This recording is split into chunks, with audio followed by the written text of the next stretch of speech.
C'est le psychodrame familial du printemps dernier. Jean-Marie Le Pen exclu par sa fille du Front National après une interview donnée à Rivarol. Rivarol, un hebdomadaire d'extrême droite, fondé en 1951 par un proche de Pétain. Et devinez qui organisait son banquet annuel ce week-end à Paris? Rivarol. Alors nous organisons pour les 65 ans de l'hebdomadaire Rivarol un grand banquet à Paris. Et devinez qui était l'invité star de ce banquet? Avec comme invité d'honneur Jean-Marie Le Pen. Tous sont bienvenus, même si vous ne lisez pas Rivarol, même si vous n'êtes pas abonné à l'hebdomadaire de l'opposition nationale européenne, et vous êtes bienvenus à ce banquet. Chouette alors, un nouvel épisode de notre petite famille.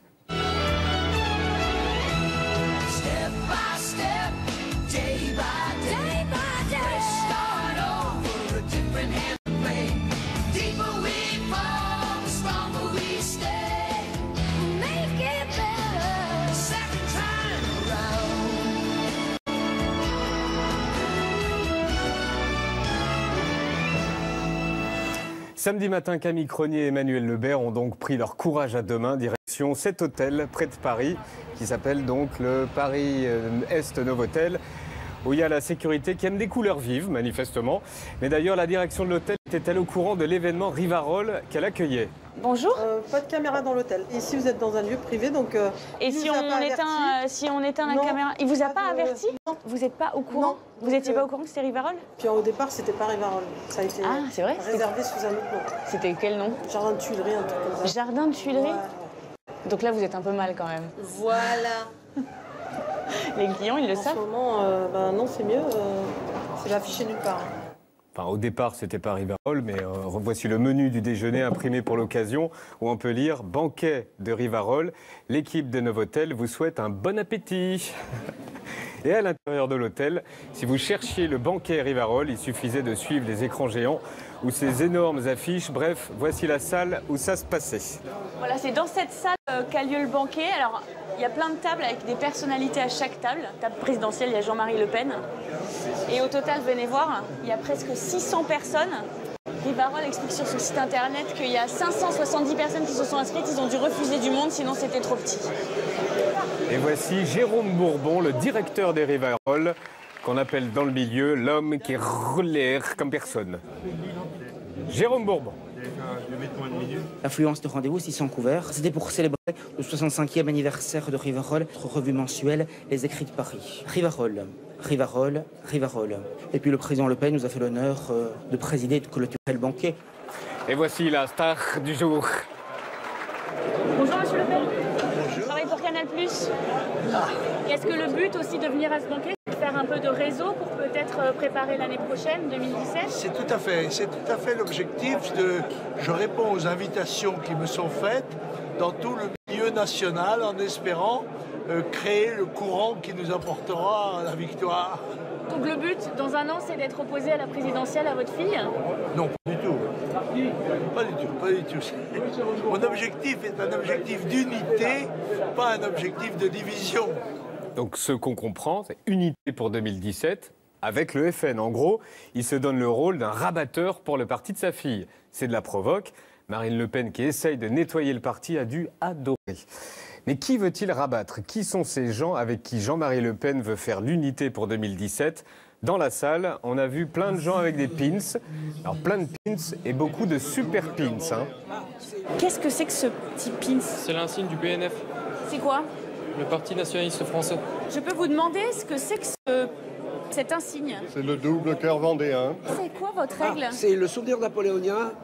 Et il y avait des tatouages aussi, comme ici, une croix celtique à côté des trois lettres OAS, l'organisation de l'armée secrète, responsable de plus de 2000 morts pendant la guerre d'Algérie. Et maintenant, qui sont-ils? Quelles sont leurs idées? C'est quoi votre combat principal? Avortement. Vous auriez aimé, vous, être avorté? Mais non, mais il est gentil, la dame. Voilà, c'est ça le problème. Je suis pour la destruction de la République et la restauration de la monarchie absolue de droit divin.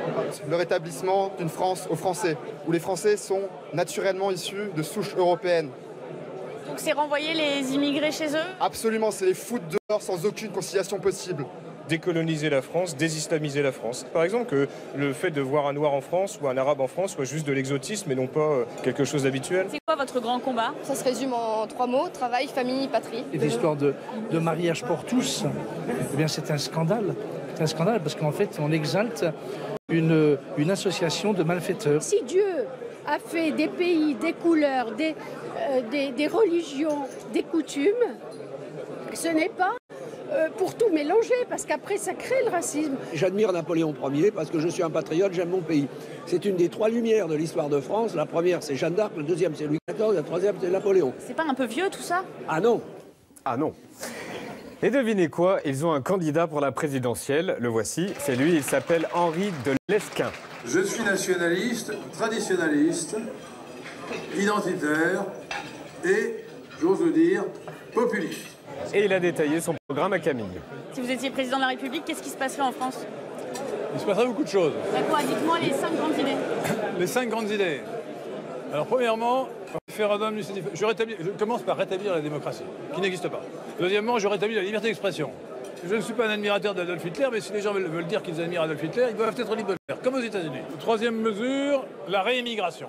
J'engage immédiatement une politique de réémigration. Faire partir de France les immigrés ou les allogènes qui ne sont pas assimilés à la communauté nationale. Je quitte l'Union européenne, je rétablis une monnaie nationale, je crée une monnaie nationale qui s'appellera l'écu, qui vaudra 1 euro au départ. Donc ça ne changera pas les habitudes des gens. Vous n'enlèverez pas le mariage pour tous? Ah bien sûr que ça va de soi. Le mariage homosexuel est une aberration. Et la première chose que je ferai, évidemment, c'est de le supprimer. Et rétroactivement, bien entendu. On annulera purement et simplement tous les mariages homosexuels. Voilà, on précise qu'il n'a pas encore les 500 signatures. Bon, à la fin du banquet est arrivé un invité surprise. Jean-Marie Le Pen a quitté la salle vers 17h. Il n'a donc pas croisé celui qui allait prendre la parole. Parce que quelques minutes plus tard, cet homme, Robert Forisson, a parlé pendant plus d'1 heure, comme ça. Et Auschwitz I, excusez-moi, c'est un éclat de rire. On voyait une fumée blanche. Il paraît que c'était une chambre à gaz, moi je n'en ai pas vu. Dans ce secteur de Birkenau, qu'on appelle camp d'extermination, ce qui est bizarre pour un camp qui avait un terrain de volley, un terrain de foot, un camp d'hommes, un camp de femmes, un camp des familles. Tous, vous avez entendu parler de la solution finale de la question juive. Si je vous disais que ça n'a jamais existé, que la formule intégrale n'était pas du tout celle-là. Robert Forisson, 87 ans, c'est l'un des négationnistes les plus connus en France, condamné 5 fois pour ses propos sur la Shoah. Mais samedi, voilà comment son discours a été accueilli par le public.